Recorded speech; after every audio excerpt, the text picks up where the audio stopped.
Ang tinutukoy natin sa bidyong are na bonus spesa na hinihintay ngayong 2025 ay yung tinatawag na Carta Dedicata Ate.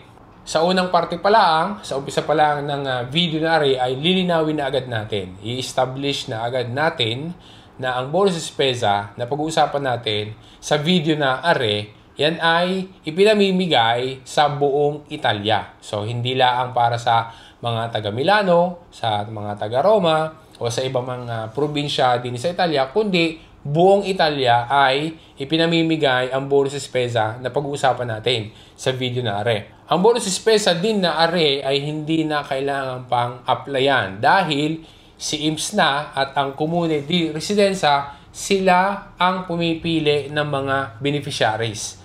Ang kailangan lang ay ma-meet mo yung mga nakaset na requirements para magkaroon ka ng chance na ikaw ay makasama doon sa mga mabibigyan. Ang primary na requirement ay mayroon dapat na easy na hindi mas mataas sa 15,000. Ang pangalawa naman na requirement, syempre dapat ay residente din sa Italia. Pangatlo, hindi ka dapat o isa man doon sa member ng iyong pamilya o miyembro ng iyong nukleo familiare ay hindi dapat nakakatanggap ng either na Assegno di Inclusione, ng NASPI, ng DISCOL, ng Cassa Integrazione o yung mga katulad pa na iba na tulong na galing sa gobyerno. At ang importante na dapat natatandaan, hindi ibig sabihin na dahil sa okay ka doon sa lahat ng mga requirements na binanggit natin ay 100% sure ka na rin agad na ikaw ay mabibigyan. Dahil nga ang pagbibigay ng bonus spesa na tinutukoy natin ay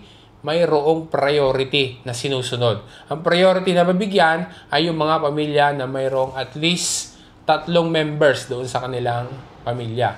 At least 3 ang komponente doon sa kanilang nukleo familiare at may mga anak na minors na kariko.